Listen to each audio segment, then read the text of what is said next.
Muchas gracias, presidenta. Buenas tardes, señoras, señores diputados, consellera Vergés. En los últimos días, Europa ha vuelto a sufrir una oleada de sangre provocada por el islamismo, con escenas que, por desgracia, ya no constituyen ninguna novedad y que reviven en nuestra memoria colectiva la pesadilla vivida entre los años 2015 y 2017 en Niza, en Bataclan y en las Ramblas de Barcelona. Nos enfrentamos a una guerra declarada contra Europa, un asedio a los fundamentos de nuestra civilización y a nuestras libertades, sin distinciones. Odian nuestra libertad, odian nuestra identidad y odian nuestra forma de vivir y de pensar. Es nuestro deber señalar la responsabilidad que tienen las políticas migratorias de puertas abiertas, puestas en práctica desde hace demasiado tiempo por gobiernos de uno y de otro signo político, ya sea en la Generalitat, en el Estado, pero también impuestas desde Bruselas. Llevamos casi una década permitiendo que miles de inmigrantes ilegales procedentes de países islámicos asalten nuestras fronteras y amenacen la seguridad de nuestras calles día tras día. Las medidas tomadas para evitarlo son irrelevantes. Hoy en el Mediterráneo se entregan subvenciones a ONGs que, lejos de prestar ayuda humanitaria, colaboran activamente en este proceso, haciendo más fácil el trabajo de las mafias. Mafias que se han llevado por delante la vida de miles de personas.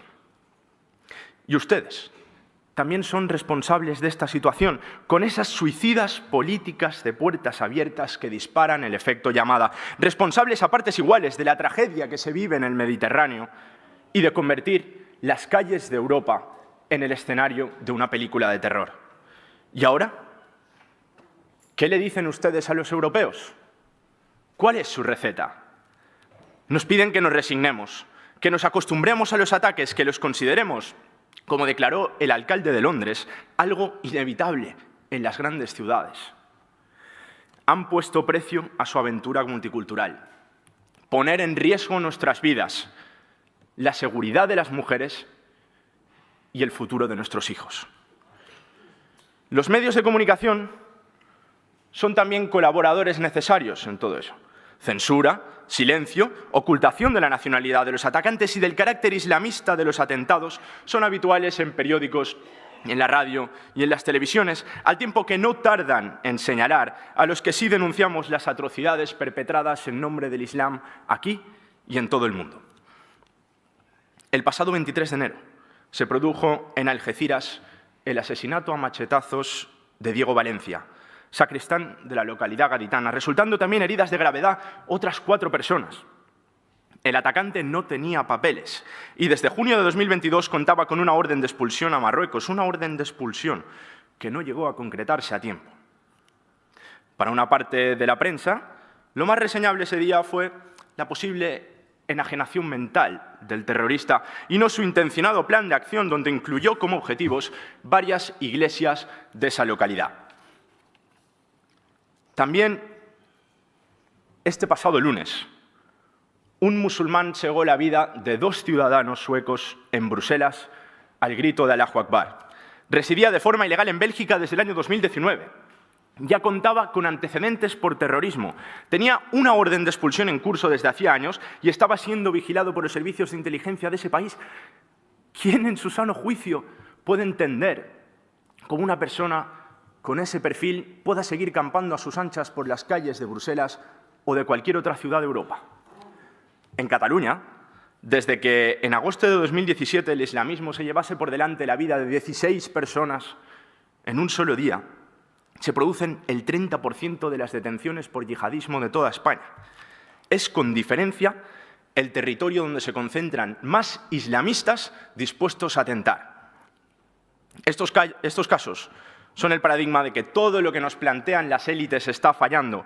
Unas fronteras débiles que han permitido llegar a 23.000 personas a las Islas Canarias en lo que va de año, desembarcando solo este mes de octubre 7.500 de ellas, la mayor parte en la isla del Hierro, una isla con una población de 11.000 personas. Cuando esto ocurre, el Hierro, tal y como lo conocemos, deja de ser lo que es y se convierte en una cosa distinta. Es, sin lugar a dudas, nuestro Lampedusa particular. Restricciones presupuestarias y falta de medios en las fuerzas y cuerpos de seguridad del Estado para hacer frente a una amenaza cada vez más extensa y muy difícil de controlar. Unas órdenes de expulsión que no se cumplen. Y en el caso del terrorista de Algeciras no es una excepción, sino es más bien la norma. Su orden de devolución se encontraba entre las 18.676 dictadas a extranjeros sin papeles en toda España entre enero y agosto de 2022. En esos 8 meses solo se ejecutaron 539 de esas órdenes, apenas el 2,88%. Se trata de un porcentaje que viene repitiéndose en los últimos años. Los desembarcos que presenciamos en Canarias y en otras playas del Mediterráneo son, por tanto, el primer episodio de una cadena de problemas que sí, también afectan a Cataluña, porque nuestra tierra padece un proceso de islamización creciente que ya cuenta con un doloroso historial de víctimas y de ataques islamistas, los últimos esta última semana. Señora consellera, cuando desde Vox denunciamos estos problemas, cuando les advertimos de las consecuencias de sus políticas, nos insultan, nos atacan e incluso nos censuran. Esta Cámara ha sido escenario de episodios liberticidas cuando Ignacio Garriga les ha advertido por activa y por pasiva de a dónde nos conducían sus políticas. Nosotros tenemos la responsabilidad de defendernos frente a una clase política que naturaliza las avalanchas y que nos condena a vivir inseguros y permanentemente amenazados. Nosotros, como tantos compatriotas, tenemos la determinación de rebelarnos contra la condena que nos han impuesto. El destino de Cataluña, de España y de Europa no es convertirse en una tierra asediada por la barbarie, no es arrodillarse y esperar lentamente nuestro doloroso final. Recuperaremos y defenderemos con fuerza el sentido de la libertad, la ley, la solidaridad y la defensa de nuestras fronteras, que son pilares fundamentales en la construcción de nuestra civilización común.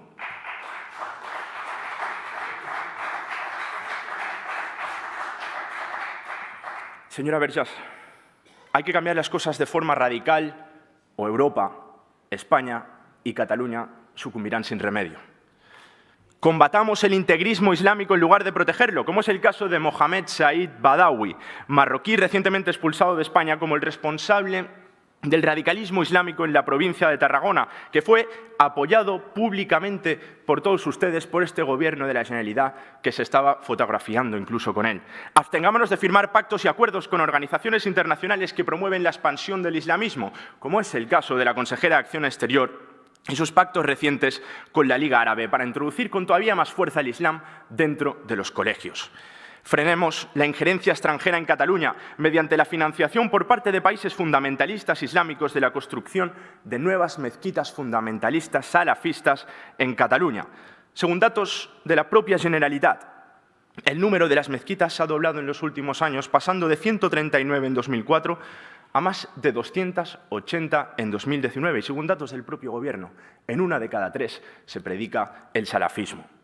Cumplamos escrupulosamente la ley de extranjería, evitando cualquier medida tendente a favorecer la inmigración ilegal por parte de las instituciones públicas, con planes como el programa de primera acogida o el programa ACOL para la contratación de inmigrantes ilegales. Seamos transparentes con los catalanes. Es injustificable que en las últimas semanas hayan habido 2 ataques con heridos donde el terrorista realizaba proclamas islamistas y nadie, ni en el Departamento de Interior, ni en ningún otro departamento, en el suyo tampoco, se haya pronunciado, y más sabiendo que vivimos en un contexto de alerta terrorista 4. Hay que hacer frente a la expansión de las contracomunidades, fomentando nuestra cultura e identidad propia. En la actualidad hay más de 3.000 alumnos en más de 140 colegios e institutos en Cataluña que reciben clases de árabe y cultura islámica de manera gratuita. La mayoría por profesores que forman parte del programa de lengua y cultura marroquí, fruto de un convenio educativo con la Fundación Hassan I del Reino de Marruecos. Señora consellera, ¿pondría usted la mano en el fuego por todos esos profesores que están impartiendo estas clases? Nosotros no nos resignamos. No vamos a permitir que continúen destruyendo la libertad y la seguridad de Cataluña y de toda España. Señora consellera, le aseguro que no nos mata el cambio climático, nos matan las fronteras abiertas.